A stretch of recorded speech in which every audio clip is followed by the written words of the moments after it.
and happy Pi Day. Not P-I-E, it is Happy National P-I, Pi Day, the number pi. Why, you ask, is there a National Pi Day? I have no idea. That's a very good question. You may want to Google it. But today is National Pi Day.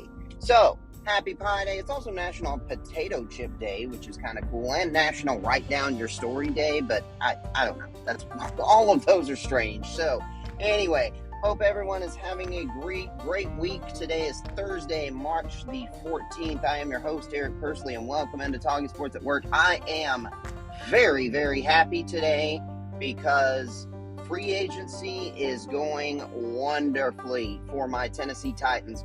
There was one guy all along who I have had as number one on my wish list from the beginning, even, going back several weeks, even months, whenever he still didn't have a contract. There's been one guy all along that I have had as number one on my list. His name is Calvin Ridley, and as of yesterday, the Tennessee Titans have signed him to a big 4-year, $92 million contract. I am super excited about that. I think I even talked about it the other day on Monday or Tuesday's episode about, the guys on my wish list. He was always number one, and I cannot believe that it happened. And even like when I'm playing Madden franchise mode, I always sign Calvin Ridley if, he's a free agent on there, which he usually is with the way that it works out with the Jaguars, I guess. I sign him on my franchise mode every offseason because I play it several times because I end up starting it over. Anyway, so I am very, very excited about that. Pairing him with DeAndre Hopkins, who stayed healthy for pretty much all of last year and still played at a high level. Now he will not be the only guy on the team who can get open and catch balls. That should make things better for Hopkins. It will make things great for Ridley himself, who can get open downfield. And we know that Will Levis has got a cannon for an arm and loves to throw it deep. I think it'll also help Treylon Burks, who I still maybe holding out a sliver of hope for. I've mostly given up on him, but now, I had given up on him, honestly, until yesterday, because I think this signing is really going to help him, make him now the number 3 option. I think that's a role in which he could thrive. So I am super excited. They've also made some other signings that I'm really happy with. I love what the Titans have done. Obviously, we had the one big loss, which we'll dive into that in a few minutes. But excuse me, overall, I am thrilled with what the Titans have done so far. Now, today's episode is probably going to be a short one, and I know I say that a lot, but I actually stuck with it yesterday, or not yesterday, the last episode ended up being, I think just over half an hour, so I was really pleased with that. I'm going to try to do the same today. There's not all that much to really talk. Well, there's a lot to talk about, but I'm going to try to keep it short. So, anyway, I haven't done my little TMI segment in a while, so I'd kind of just given up on it because, well, I don't know why. I guess I've just sort of forgotten about it. There's been a lot going on in sports, which you guys get plenty of my nonsense, my mental whatever, just listening to this. So I don't know that I have to make a whole segment for it. But let's see. Do I have anything to talk about? Anything to, no, I don't think well, let's see. I'll do one thing. This is something I've had on my, because I've only got 2 things on my list. I've got a list on my notes of potential TMI topics, and I've done them all, so I've only got 2 that are left on there. One of them, I don't really want to do it. I don't know, maybe I could. You know what? No, I'm not going to do that. So I'll save that for another day. But the other one is not really something that crazy, but I've got my top 3 movies. So my top favorite movies of all time. Actually, you know what? Here's something even better than that. Oh, well, I'll go ahead and give you those 2. Why not? My top favorite movies are not necessarily in this order. Well, probably The Departed is number 1. And then either 2 or 3, we have The Lord of the Rings, The Return of the King, and The Dark Knight. Also, might want to throw in Fight Club as an honorable mention. But those are my top favorite movies. I'm sure there's something I'm forgetting, but anyway. something I thought of that's even better. I don't know. Now, many of you know my political leanings are different from many of my listeners and most of the people around here. And that's, whatever. I mean, you guys still love me. But I don't know how many of you listened to the State of the Union address and then the rebuttal by junior Alabama Senator Katie Britt. But dear God, that was, I still don't know what to make of that. I mean, the State of the Union thing, it was fun. It was interesting. It was an old man clearly trying to show that he's got plenty of energy and mental capacity left. And, it was overall, I think, a really good speech. And then the rebuttal came from Katie Britt. And if you have not seen it yet, Google it. Because I still don't know what that was. And everyone who's watched it since has thought the same thing. What the hell am I watching? I mean, even Republican, people in the party have said, what was that? And this is the party that has now gone, and here's the reason for it. This is my reason. And because I think, honestly, up until this point, nobody really knew anything about her. But from what I did know about her, she was one of the handful of normal Republicans left. She seemed okay. And she had not gone full MAGA, which set her apart in terms of Republicans. She still seemed like a decent person who was actually trying to be a normal, helpful, legislative whatever. But then she did this rebuttal speech, and it was just nuts. And the thing about it is, I ended up coming away from it more than anything feeling bad for her, because I know how it's going to be, and then how it was received. I mean, there's already been an SNL skit about it, which was also hilarious. Scarlett Johansson played Katie Britt, and it was wonderful. But I ended up feeling bad for her, because I think you can tell that maybe she's not really feeling these things that she's saying, and she's just a bad actor. So it comes off as totally not genuine, but insane, like just all over the place. And I think maybe it's because she's not really one of the full-on ultra right-wing conspiracy theorist, Trumpian MAGA people, but because she's now being put in this position, you can't not be that right now and hope to be a successful Republican. Look at what's happened to Mitch McConnell, who's only slightly gone against Trump here and there. Which that'll lead me into an entire other rabbit hole of the party is destroying itself and whatever. I mean, after this next election, the Republican Party is going to have to. It's never going to be. I don't know that there's any coming back from all this. But because I don't think that Trump is going to win the presidency again, I think there's a very, very small chance of that. Yet he is still the ruler of the party. Anyway, that's a whole other topic, and I'm not trying to piss anyone off here, and I know how people are around here. But Katie Britt's rebuttal, I just ended up feeling bad for her, because, I mean, it was absurd. And this is a woman who, up to this point, hasn't had a lot of national spotlight. And so now her first major exposure to the country at large is this insanity where she is being mocked by everyone. I mean, the media, Democrats, obviously, even Republicans and the people of her own party are saying, what was that, and mocking her. And I just ended up feeling bad for her. I mean, and honestly, here's another thing about it. I also think I have a little bit of a crush on her because she's super cute. And that's maybe the superficial part of me. And I've wondered, would I still feel as bad for her if she wasn't as attractive? And that's a shitty thing to think, but I have wondered that. And the truth is, I don't know. I probably would still feel bad for her, but I don't know if I would be this, like, as if I would be thinking about it as much as I have been, if it would mean as much, I guess. But it's just been like this poor, seemingly insane woman. Like, what's happening?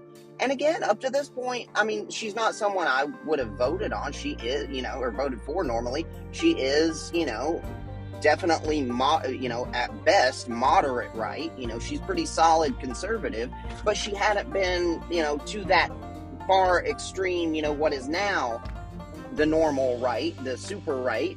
She had not been that. She'd been, seemingly one of the decent ones.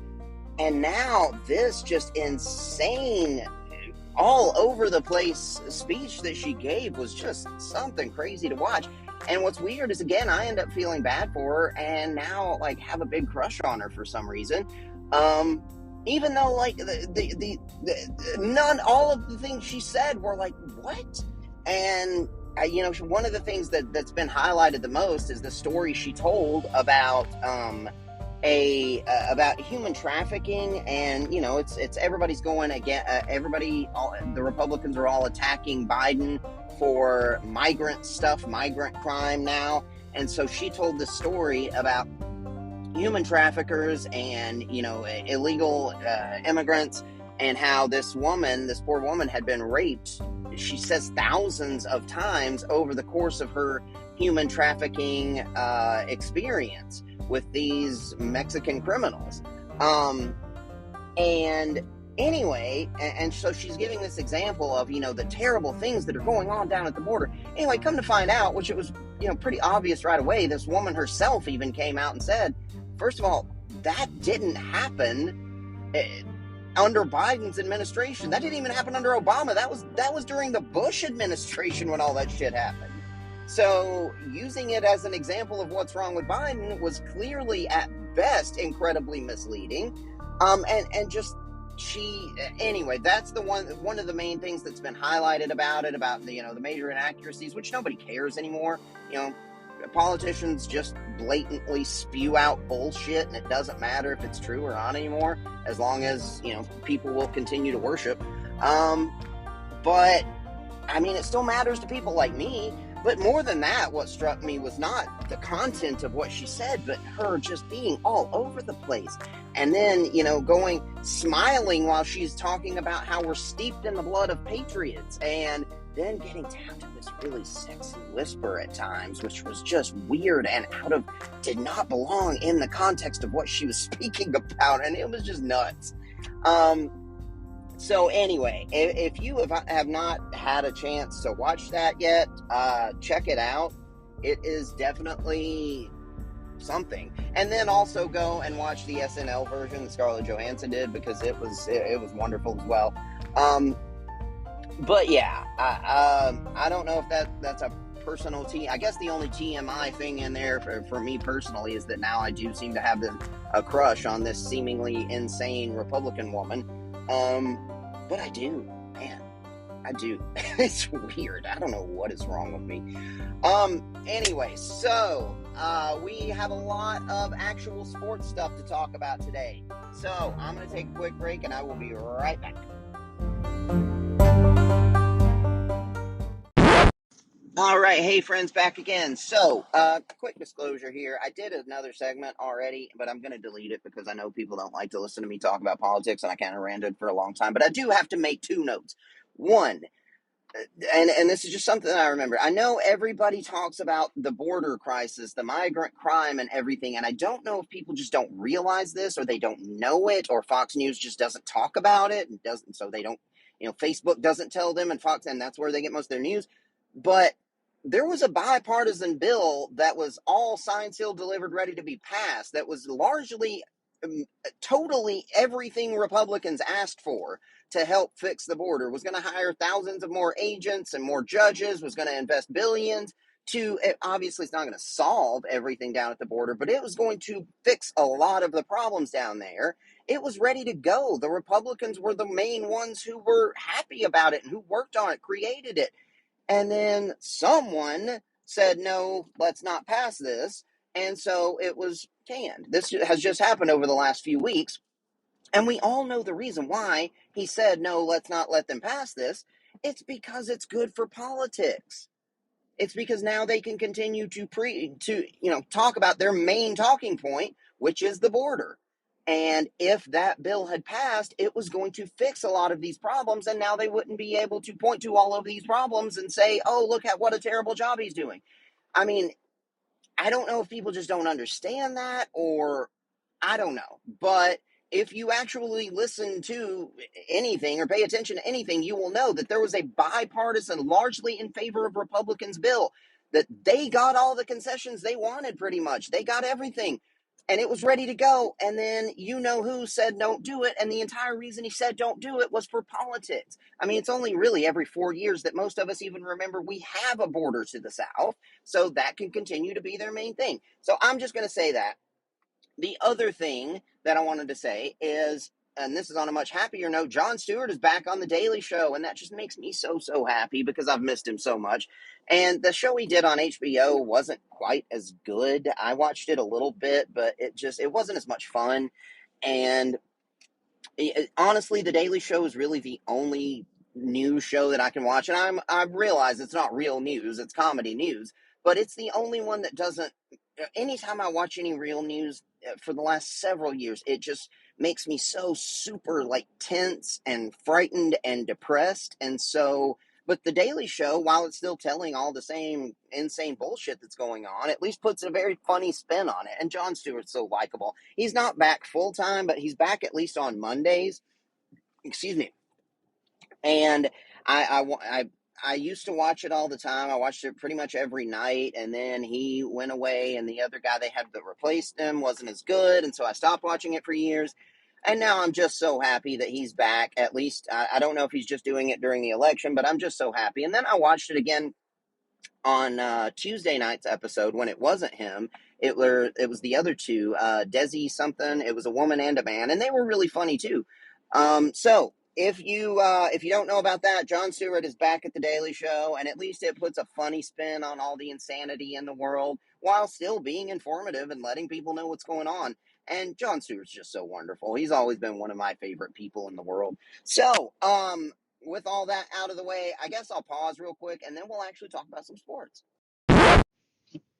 Alrighty, hey friends, back again. So I am very happy today because the Tennessee Titans are finally moving into the 21st century, it seems like, when it comes to building a roster and trying to win in the modern NFL.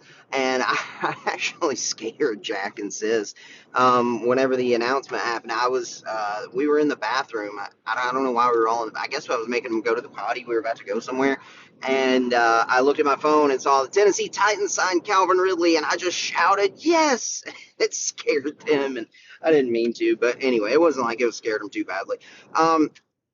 But I am just so happy. I love him as a player. I really believe that had it not been for his issues with, the mental health stuff, the injury, and then the suspension, that Calvin Ridley would have been one of the best receivers in the NFL. And he's still got plenty left in the tank. He's 29 right now. He was great for the Jaguars when he played. And you remember he was the reason why the Falcons felt okay about trading Julio, because they had this up and coming superstar.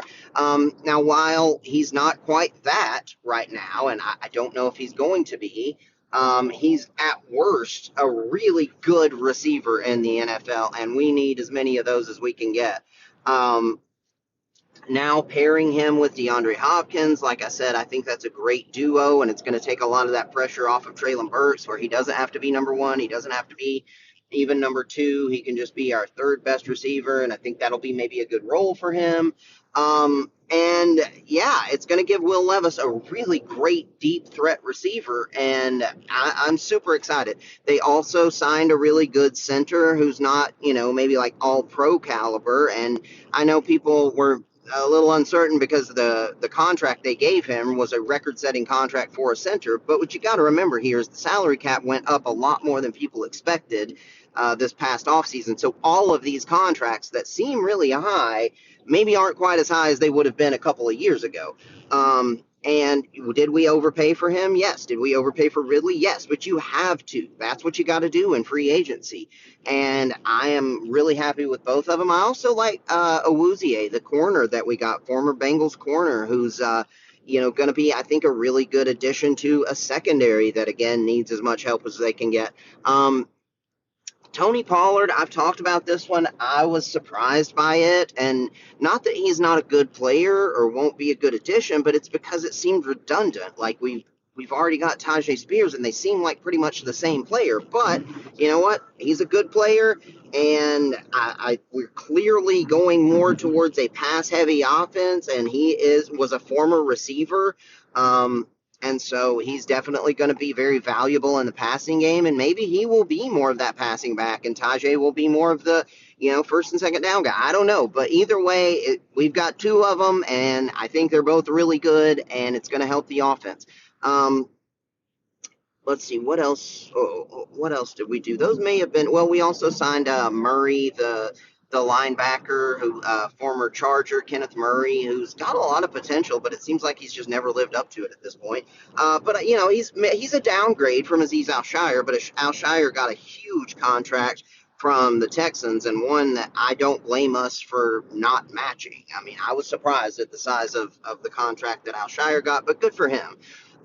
We also lost Danico Autry to the Texans, but he was getting up there in age. And we've got still another possible very big signing. Chase Young is supposed to be visiting us sometime, I guess today or very soon. That, I think, would be a wonderful addition to the defense. So I love what the Titans are doing so far. It's very, very exciting, and I'm very happy with the direction we are heading in.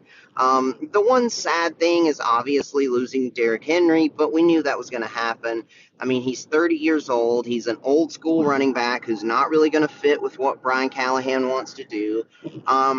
And we also knew all along that it seemed like the best fit for him was going to be Baltimore. And that just sucks because, even though they're not in our division anymore and haven't been for years, it just feels there's still a rivalry there. And we've got a lot of history with the Ravens. And it's kind of like McNair deja vu, where now two of really the two greatest Titans of all time, Steve McNair and Derrick Henry, are now going to go finish their careers as Ravens. And we've just got so much history with them, and it also feels like, we came into the league about the same time, might have even been the same time, but it was around the same years when the Ravens and Titans, first moved to their current cities and became the Ravens and Titans. And since then, they've won 2 Super Bowls, they've had 2 MVPs, they've had multiple Hall of Famers, they've clearly solidified themselves as the team in that region. And it feels like the Titans, we just haven't had nearly that level of success. We've been to 1 Super Bowl. We had 1 MVP. It was Steve McNair, and it was actually a co-MVP with Peyton Manning. We have not still, really solidified that position. I mean, most people around here are still more Vols fans than they are Titans fans. And so anyway, I'm getting into a whole other thing, but hopefully now this is going to lead us to that success that has eluded us for so long now. It feels like we're definitely heading in the right direction. And I've got a lot of faith in Rand Carthon for the draft as well, because he knocked it out of the park, I feel like, last year with those first 3 picks at least. And now I'm hoping that we can get Joe Alt there at 7, add another either edge rusher or receiver or defensive lineman or corner, somebody, another really good player there in the second round. We're missing, I think we're missing our 3rd round pick this year, but I think we can really continue to improve this team to where we can really do some things next year. And it all depends on Levis. I mean, I believe in him. I think we've seen enough to where he's at least worth us doing what we're doing and trying to build a team around him. I hope he continues to grow and develop. We've got the right coach for him now, I feel like. And so things are definitely trending in the right direction. Now, the Houston Texans have made some incredible moves as well, and it looks like they are clearly putting themselves in position to be the best team in our division. But I love the way that we're building and the direction that we're heading in, and I'm super excited about that. So, and really quickly, I just wanted to say, I was listening to the radio this morning, and they were talking about, it was on the Dan Patrick show, and they were talking about all the moves, and one of the things that they mentioned is that he's, not Patrick, but the other guy on the show said, I don't understand what the Titans are doing. Their moves don't make any sense to me. And he said they let go. They didn't want to pay Derrick Henry. They let him go, but they do pay Tony Pollard. They didn't want to pay A.J. Brown, but now they pay Calvin Ridley. Okay, a couple notes on that. When it comes to Henry, the reasons are obvious why we went for Pollard. Pollard is several years younger. Pollard is much more of a modern three down running back, and that's going to fit in the offense better. He's younger and he fits better, and that's it. And then when it comes to A.J. Brown and Calvin Ridley, this is a completely different organization than what traded away A.J. Brown, which was, again, a horrible move, one of the worst trades in the past decade. But that was John Robinson. That wasn't even the same GM, wasn't the same coach, wasn't the same anything. So Brian Callahan, Rand Carthon, they didn't trade away. They didn't say we don't want to pay A.J. Brown. They didn't have anything to do with it. That was a completely different regime.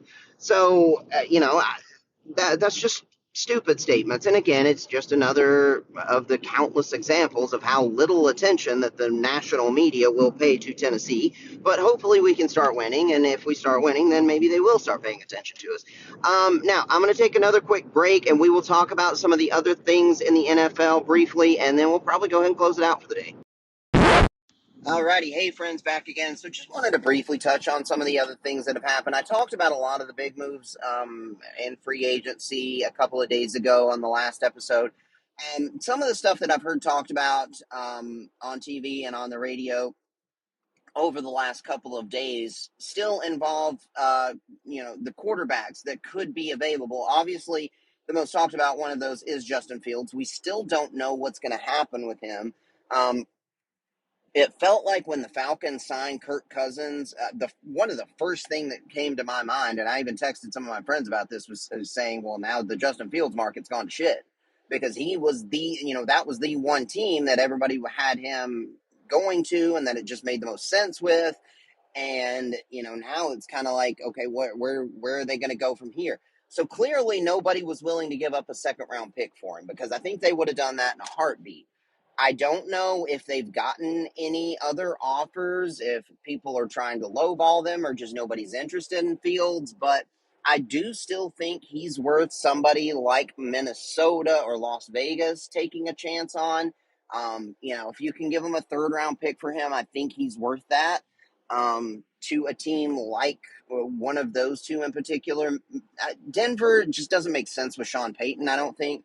But those are the two teams that I keep thinking about when it comes to possibilities for Justin Fields. I really like Kevin O'Connell. I think he's one of the better offensive coaches in football. And I think if he's one of those guys that maybe could get the most out of Fields. In the Raiders, it's not really the same situation, but they just need a quarterback. And it feels like Justin Fields would just kind of fit in that Raiders uniform. And I don't know, that just seems cool. But I don't know. They may still hold on to him. Now that's also drummed up some of the talk of, well, maybe they're not wanting to trade him. Maybe they're just going to keep him. Maybe they're not going to draft Caleb Williams. No, that's not what's happening. They just aren't getting the offers that they wanted, because the Bears GM was even at the combine talking about moving on from Justin Fields. So they're planning on drafting Caleb Williams and moving on. They just clearly have not gotten any kind of offers that they feel like are good enough. But I still think that they will. I think that maybe now one possibility is that they continue to hold on to him for a little longer. Wait, until a few weeks into the season when some quarterbacks have gotten hurt and now there's, a more urgent need. And I bet at that point, if some contender has lost a quarterback, maybe somebody will give up a second round pick for him, kind of like what happened to the Jets last year, where lots of starting quarterbacks went down last year. That's going to happen, hopefully not to that degree again, but guys are going to start getting hurt. And the market for someone like him will grow at that point. Now, the problem with that is obviously in terms of the chemistry and the locker room stuff. And now you've got two guys, him and Caleb Williams, both who want to be a starting franchise quarterback somewhere. And is it going to, it might cause some problems, might divide the locker room. And those are real problems. So that would be the issue with that. I don't know if it would be worth it. I don't know. I'm not an NFL insider. I don't actually know what it's like in these locker rooms, but that's the kind of shit that you hear. So that's obviously not a perfect solution either, but it is a possible thing that they just hold on to him until a team has a big need when injuries start happening and then trade him. Or maybe draft night comes and they end up having to take a fourth round pick for him or something. I don't know. But I do think that they are still clearly planning on drafting Caleb Williams, and then whatever they can do with Justin Fields, they'll do. Another quarterback that something needs to be done with that was talked about a lot on the radio this morning was Dak Prescott. Now, normally I avoid Cowboys talk because you just hear it constantly everywhere, no matter what's going on or if anything's going on with them at all. Everybody still has to talk about the Cowboys. It's like a requirement on any NFL show. Um, but I do think that the situation with Dak Prescott's very interesting because he's now in a position where basically he holds all the cards. He's got a $60 million cap hit this year, and he has a no trade clause in his contract. So if they are going to trade him, he's going to have to agree to it. Wherever they want to send him, it's not just going to be up to them. He's going to have to agree to waive that trade clause and go there.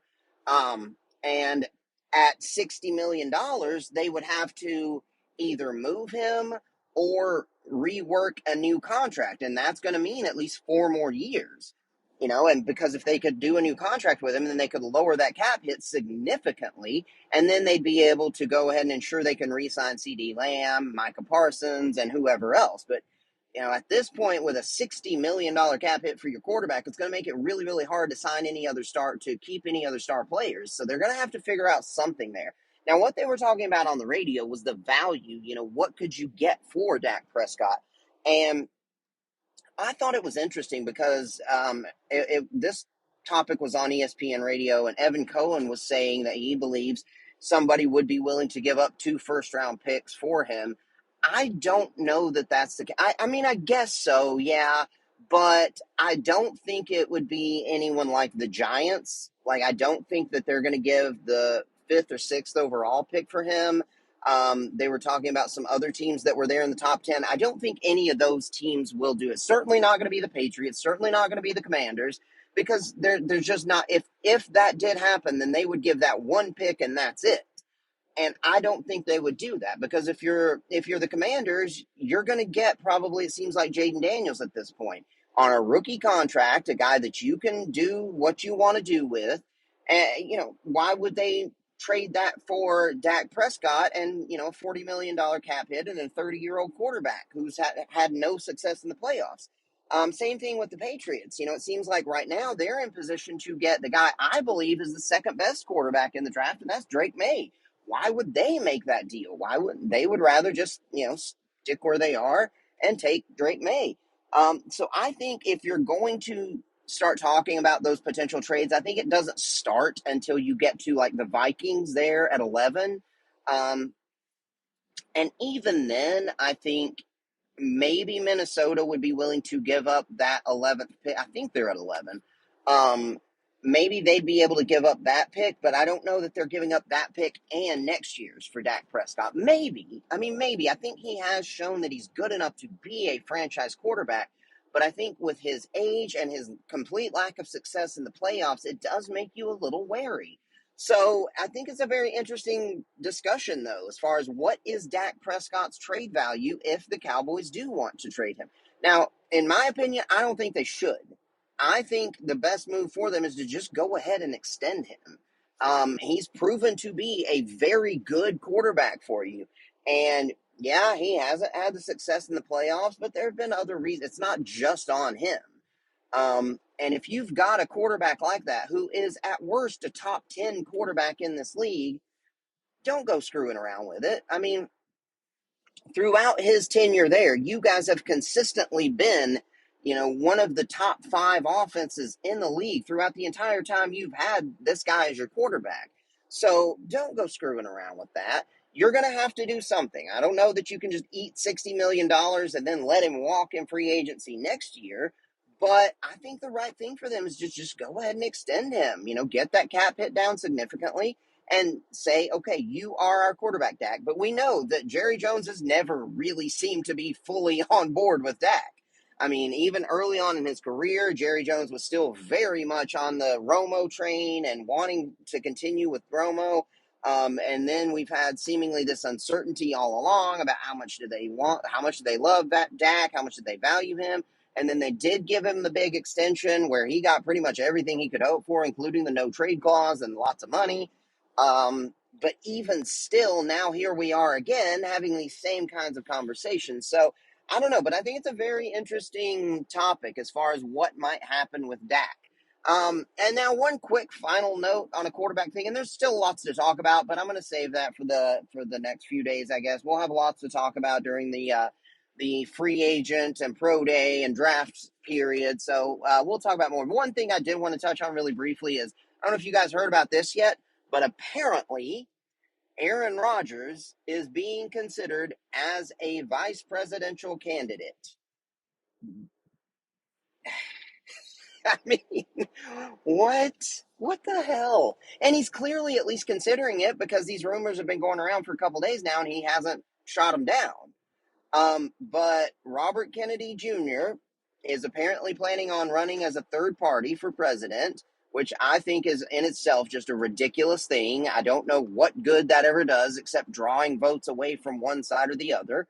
But he is very seriously considering choosing Aaron Rodgers for his running mate. Now, for those of you who don't watch the Pat McAfee show or don't know a lot about Aaron Rodgers and his views, he's insane.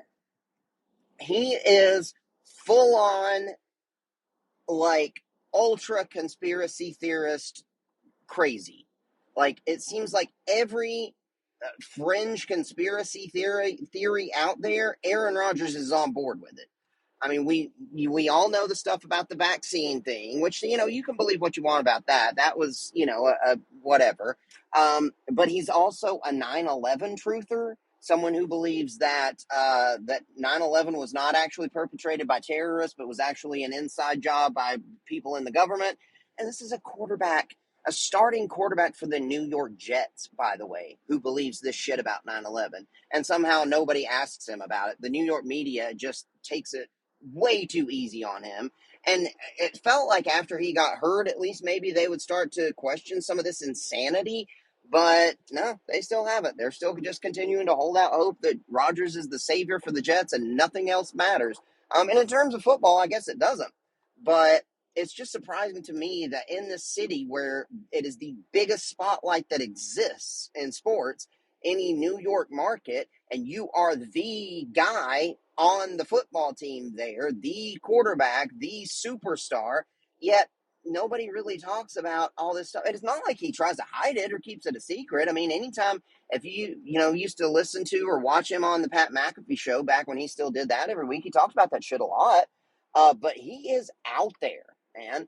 And I had always been an Aaron Rodgers fan. Like, even though he seemed like just kind of an arrogant douchebag, I always liked him as a player. And, I used to be a Packers fan when I was a little kid before the Titans actually had a team, or before Tennessee had a team. And so I was a huge Brett Favre fan. And then I started to like Aaron Rodgers as well. I just like him as a player. But over the last over the last few years, I guess, with all of his craziness and a lot of other stuff, I've just grown to really, really dislike him. And I think it's just nuts that he is not only being considered, but that he seems to be considering it.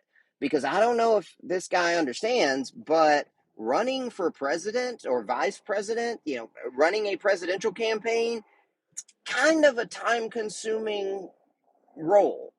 So you can't be a full-time NFL quarterback and do that. That's not possible.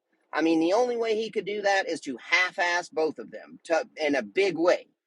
But it's at least a possibility, and I think it's a hilarious possibility. Anyway, so that's my little bite of insanity. Well, I've had a few of those, it feels like, today. But that's the world we live in now, right? I mean, especially when it comes to politics. It is insane. It is frightening. You just got to laugh about it because otherwise you're going to cry. I mean, that's it. So, anyway, I hope everyone's had a great week so far. I hope you've had a great March so far. I personally have a lot to look forward to coming up. My son is starting his first little soccer game on Saturday, and then my little baby girl has her first dance class next Tuesday, I believe it is. So I'm very excited about that. Also, my oldest son Arlo, he's going to be helping me do the YouTube videos now. That's going to be his thing because we didn't sign them up for baseball this year, mostly just because I missed signups. I just somehow forgot about it for a month and it just slipped by. But honestly, it was too much. We did it last year where we had them both playing. And baseball is something where you've got 2 or 3 games or practices every week, and to have that multiplied by two with 2 kids on 2 different teams who have to, it was just insane. It was way, way, way too much, especially considering the fact that I don't get back from work until, late sometimes anyway, at the earliest after 6 o'clock. And, even that's kind of early.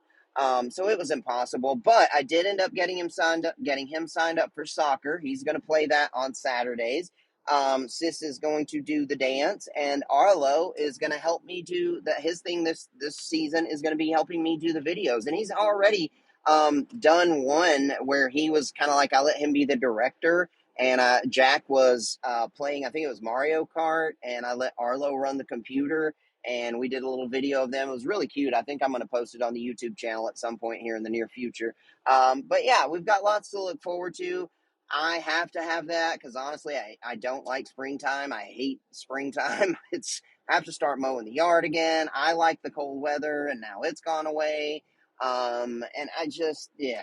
But I do have lots to look forward to. And so I hope everyone else does. I hope you've had a great week, and I will talk to everybody again soon. If you haven't, check out the YouTube channel. It's Talking Sports at Work on YouTube. And yeah, love you. Bye.